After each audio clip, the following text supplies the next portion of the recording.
19 011 014 010. Assalamualaikum warahmatullahi wabarakatuh. Perkenalkan, nama saya Andi Dwi Restuti dengan NIM 19 011 014 022 dari kelompok 1. Perkenalkan, nama saya Gita Febriani, NIM 19 011 014 006. Perkenalkan, nama saya Ingrid Ramadhani dengan NIM 19 011 014 014. Yang menjadi kekuatan atau strength kinerja teknis perlindungan tanaman hortikultura yaitu tersedianya sumber hukum yang kuat, dapat dilihat dari Undang-Undang Nomor 13 Tahun 2010 dan Peraturan Pemerintah Nomor 6 Tahun 1995.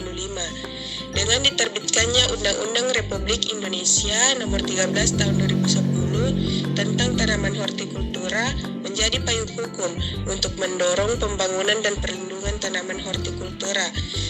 Selain sumber hukum, masyarakat Indonesia juga kebanyakan melakukan budidaya tanaman hortikultura yang dijadikan sebagai sumber penghasilan sehari-hari. Oleh karena itulah, perlunya dilakukan perlindungan tanaman hortikultura dan dijadikan kekuatan untuk terus melakukan perlindungan tanaman, terlebih lagi di bidang hortikultura.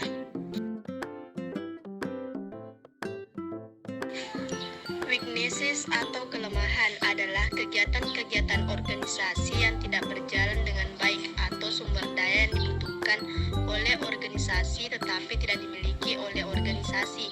Kelemahan usaha dalam Undang-Undang Nomor 13 Tahun 2010 tentang hortikultura yaitu 1. Payung hukum belum sepenuhnya menjadi acuan penetapan kegiatan hortikultura. 2. Pembinaan teknis belum optimal. 3. Kapasitas sumber daya manusia belum memadai dalam kompetensi teknis dan manajerial. 4. Belum optimalnya sistem informasi perlindungan dan pemanfaatannya.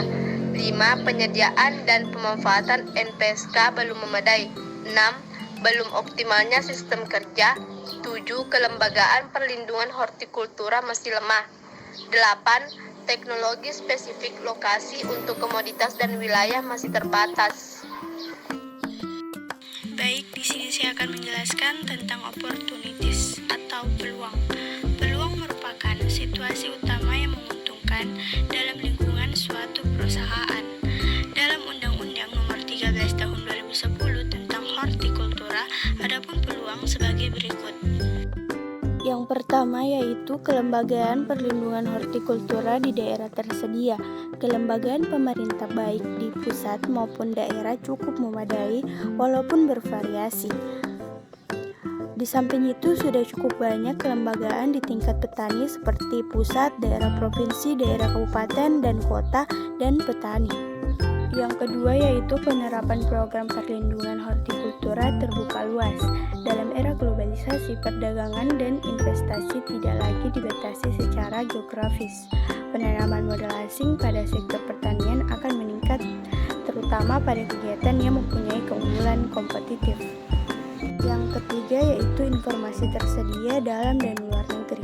Dengan adanya perdagangan global, maka informasi mengenai perlindungan hortikultura banyak diperlukan, misalnya mengenai daftar OPT yang menjadi ketentuan dalam pemenuhan persyaratan ekspor.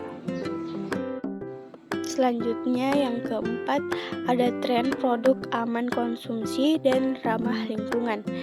Dan yang terakhir itu ketersediaan keanekaragaman hayati yang bisa dimanfaatkan untuk perlindungan hortikultura, pengembangan dan penerapan agen hayati dan biopestisida di beberapa provinsi. Selanjutnya elemen terakhir pada analisis SWOT yaitu threats atau ancaman. Seperti namanya, elemen ini merujuk pada segala sesuatu yang menimbulkan risiko bagi perusahaan atau keberhasilan sebuah proyek, misalnya pesaing baru, perubahan dalam aturan undang-undang, dan lain-lain. Untuk Undang-Undang Nomor 13 Tahun 2010 tentang tanaman hortikultura, adapun threats atau ancamannya ialah sebagai berikut. Terdapat 22 perubahan dan penambahan yang dilakukan Undang-Undang Cipta Kerja terhadap Undang-Undang Nomor 13 Tahun 2010 tentang tanaman hortikultura. Lembaran Negara Republik Indonesia Tahun 2010 Nomor 132, tambahan Lembaran Negara Republik Indonesia Indonesia nomor 5170. Perubahan, penghapusan, dan penambahan tersebut dilakukan kepada Undang-Undang Hortikultura pasal 15, pasal 33, pasal 35, pasal 53A, pasal 80, pasal 48 dihapus, pasal 49 dan beberapa pasal lainnya. Adapun contoh threats atau ancaman dalam Undang-Undang nomor 13 tahun 2010 tentang tanaman hortikultura ialah investor menggulung usaha skala mikro dan kecil. Pada pasal 48 Undang-Undang nomor 13 tahun 2010 tentang tanaman hortikultura, klasifikasi usaha budidaya hortikultura dihapus dalam Undang-Undang Cipta Kerja. Sebelumnya pasal ini menyebut 4 pembedaan skala unit usaha, yakni unit usaha budidaya hortikultura mikro, kedua unit usaha budidaya hortikultura kecil, ketiga unit usaha budidaya hortikultura menengah, dan keempat dan terakhir unit usaha budidaya hortikultura besar. Perbedaan klasifikasi unit usaha dapat berdampak pada persaingan yang liar dan monopoli yang mematikan usaha-usaha skala kecil. Untuk menyelenggarakan pembangunan hortikultura yang menyeluruh dan berguna dan berdaya guna diperlukan ketentuan perundang-undangan yang lebih khusus agar relevan dan sesuai dengan karakteristik penyelenggaraan pembangunan dan pengembangan hortikultura. Dengan peraturan tersebut diharapkan tujuan penyelenggaraan pembangunan dan pengembangan hortikultura dapat tercapai. Sekian dari saya. Terima kasih.